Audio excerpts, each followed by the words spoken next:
So as you may know, the iPhone 12 prices leaked very recently by Jon Prosser from Front Page Tech. And a lot of people are up in arms about it. Like, there's all types of interesting videos talking about the pricing and the fact that there's 4 phones and all the things. Matter of fact, I did a video just the other day talking about how Apple was able to lower the prices on these phones because of where they're getting their OLED screens from, which is not Samsung anymore. If you haven't seen that, make sure you watch it. It'll be in the description below and in the end screen. But here's something else that I thought about. This is a great opportunity for Samsung to use this as their roadmap for 2021 flagships. You see, this past year, they took one direction that I think probably wasn't the best one and made some of the most expensive phones ever. Didn't do well for them. Sure, we're in the middle of an economic crisis, and they couldn't have known that. But all signs point to the fact that they weren't selling that many even before that. At the end of the day, it was not the right move. But one time before, they've actually taken a look at what Apple has done pricing-wise, and they followed it. And it did well for them. And I think they should do it again. I'll tell you why right after this. This is, you know you listening to Travis. What up, players? Welcome back. And for all you new people, welcome. My name is Travis and I do tech videos every single week and have a blast doing them. If that sounds like fun to you, sit back, relax, and enjoy the video. Anything I talk about will be in the description below. But for now, let's just get into the video. So like I said, there are now semi-official leaks of pricing for the new iPhone 12 series of phones that are coming out later this year. Now, these prices could slip and slide a little bit. I believe that the iPhone 12 Pro and Pro Max are definitely going to be what they are. They don't typically go up in price very often, and I think that Apple knows at this point that the market is not going to bear very expensive phones. But what's interesting are these smaller 5.4 and 6.1 inch iPhone 12s that will be $649 and $749. Now, we've seen the $749 price before. We first saw it on the iPhone XR. That was back when the iPhone XS and XS Max were released. It was kind of a compromise. You still wanted the same processor, but maybe you didn't want to spend the money for OLED and that sort of thing. And the iPhone XR actually was rated really highly, not just because of the price, but because of the value proposition it offered. Really good battery life, a great camera, the latest and greatest processor at the time, and it sold well. It sold very well. It became the most sold smartphone in the entire world. That's pretty crazy. Shortly after the iPhone XR was announced and released, S10 series of phones came out, including the S10e. This phone, much like the XR, was a slight compromise on the larger S10 and S10 Plus phones. It sold also at $749. And again, reviewed very well. People loved the price-performance ratio on this thing. It was really well done. Now, it did make some compromises. There was no under-screen fingerprint sensor on it. It was on the side. But people liked it. And some people even liked the size of it.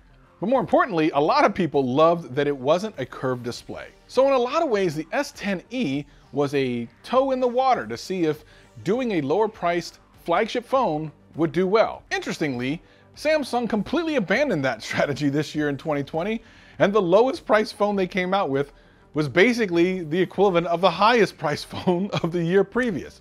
Don't know why Samsung thought they could get away with this. There's no real indication that they could, but they decided to continue to raise the price on phones. And I believe they learned a lesson this year. At least if they haven't learned a lesson, they need to learn the lesson right now, because they need to be planning, if not already, on next year's phone. And really what they need to do is start from the end and work backwards, which is the price. And in case you didn't know, that's actually how most products are developed. A company will come up with a price to try to hit for the market, and then everything inside of that device or whatever's being sold needs to hit that price with a profit margin. I've worked in a corporation before, and I can tell you that that is exactly how it's done. And if a product looks like it's going to not make that budget, it tends to lose features. If any of those features are absolutely critical, then the price might get bumped up. But generally speaking, you start with the budget and you work underneath of it. And to me, with these prices leaking so early in this year, Samsung can get to work on 2021 right now. Now, I'm not saying they haven't been working on the phones, but now they know some pricing targets. And they don't have to hit all 4. To be quite frank, I think it's too many phones. I think there's too many options. But Apple seems confident that they can sell these phones regardless. But I don't think Samsung should go that way. Their top selling phones are not their S line series of phones. They don't sell a tremendous amount of them. They sell what seemingly is a lot, but when you look at their top selling phones, it's the A series of phones. So why not come out with some budget S21s, I guess is what they'll probably call them. It's probably the best move at this point. You see, Samsung is going to be eating some crow. As you can see, if you look anywhere on the internet, if you try to get a Samsung Galaxy S20, there are deals galore. I called this out way before the 20s were released, that all you had to do was wait a little while. And you didn't even have to wait long before they were on major sales. Let's just imagine for 1 second, if Samsung came out with an S21 at $649 with all the same cameras, the same processor, the same amount of RAM, and just maybe a slightly smaller size. Would you be interested? My guess is a lot of people would be interested at an under $700 flagship from Samsung. Would you be excited about that? I think most people would. And if they had two different phones that are under $800 that are flagship level, it would be very hard for a lot of other Android manufacturers to compete. Future Travis here. I know I shaved in between the takes. I was actually done the video and I've edited it, but there's one thing I wanted to mention. I know that a lot of you in the comments are from other countries other than America, and you constantly are telling me about Redmi and Xiaomi and all that. I understand that. Trust me, I get it. And I know Huawei is essentially one of the biggest manufacturers in the world, but none of these companies will be able to match the sheer size of Samsung until they can sell in America. And to be honest, like, none of these companies really exist in America. You can get some of them by importing them. A couple of the phones are available on Amazon, but they just don't really exist. And what I mean by that is people don't even know that they are around. Like, you could go down the street and ask them what a Samsung phone is or an iPhone, and they know. But if you ask them what a Xiaomi or a Redmi is, they're never gonna be able to tell you. And that's a huge thing. So yes, it's not to say that there aren't other companies out there making incredible phones at an incredible price, but none of them can move the amount of phones that Samsung could if they simply put their muscle behind it. So I'm not hating on the other guys. There's some great companies out there with some amazing phones. Like, for those of you who are not familiar with some of those phones, you need to check them out. There are some really great phones for a really great price, but they're just not easy to get here in America. And again, whether you think America is a big place to buy phones or not, the reality is it absolutely is. Apple isn't a huge player outside of the States, yet the iPhone XR still sold the most in the world. And you know where a lot of iPhones are sold. The point is, budget-minded products are on top of everyone's mind. TCL just entered the mobile market in a very major way. I just did a video about this on my channel. Make sure you watch that. Maybe I'll put that in the end screen as well. Make sure you check that out. They have phones coming under $500, including a 5G phone. If Samsung really wants to move the needle, they need to bring flagship level products at budget prices. Before you say they can't do that, just look at the Red Magic 5G. The specs on this thing are absolutely crazy.